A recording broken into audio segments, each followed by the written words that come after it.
আসসালামু আলাইকুম ওইদানীয়দের সকলকে স্বাগতম। আগামীকাল শুক্রবার 19 জুন 2026 বাংলাদেশের বেশ কিছু এলাকায়, বেশ কিছু গ্রামে, বেশ কিছু অঞ্চলে ভয়াবহ ঝড় বৃষ্টি এবং পানি হওয়ার সম্ভাবনা রয়েছে এবং সাথে দমকা হাওয়ারও সম্ভাবনা রয়েছে। আপনারা যদি বাংলাদেশের ম্যাপে যদি আপনারা লক্ষ্য করেন, আমি ম্যাপটি একটু জুমিং করে আপনাদেরকে দেখাই দিচ্ছি বাংলাদেশের ম্যাপে কোন কোন জেলায় কোন কোন জায়গায় পানি হওয়ার এবং বজ্রপাত হওয়ার সম্ভাবনা রয়েছে।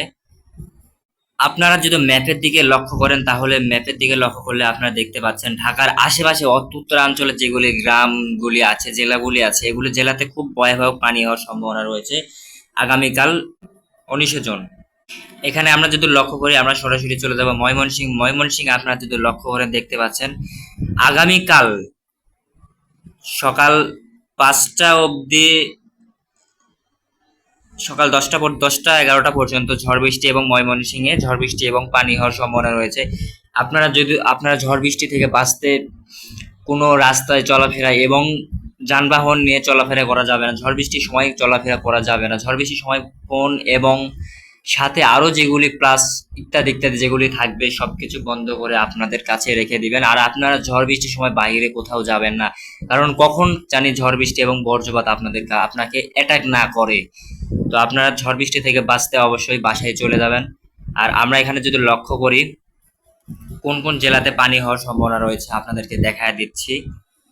প্রথমে আমরা চলে দেখাচ্ছি ঢাকাতে, ময়মনসিংহ, তারপরে যেগুলি আশেপাশে উত্তরাঞ্চলে যেগুলি গ্রামগুলি আছে এগুলাতে ঝড় বৃষ্টি এবং পানি হওয়ার সম্ভাবনা রয়েছে।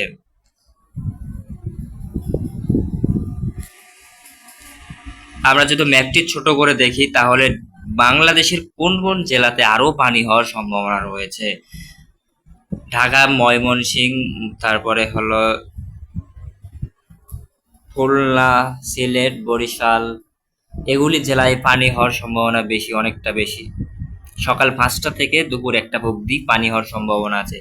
তো আপনারা যারা এই পর্যন্ত কোনো স্কিপ ছাড়া আমার ভিডিওটি দেখেছেন, আপনাদের কাছে যদি ভিডিওটি ভালো লেগে থাকে অবশ্যই আমার চ্যানেলটি সাবস্ক্রাইব করে আমার পাশে থাকবেন। আপনার একটি সাবস্ক্রাইবে আমাকে আরও সামনে এগিয়ে নিয়ে যেতে পারে, যে আপনার একটি সাবস্ক্রাইবে আমি আরও 10টি ভিডিও ইউটিউবে যেন আপলোড করতে পারি। তো আপনারা সবাই আমার চ্যানেলটি সাবস্ক্রাইব করবেন। আর আপনাদের কাছে যদি ভিডিওটি যদি ভালো লেগে থাকে অবশ্যই কমেন্টে এসে বলে যাবেন। আজকের ভিডিও এই পর্যন্তই ছিল। আশা করি কোনো স্কিপ ছাড়াই ভিডিওটি দেখেছেন। তো আপনাদের সবাইকে অসংখ্য ধন্যবাদ। আমি এই বলে বিদায় নিলাম। টাটা।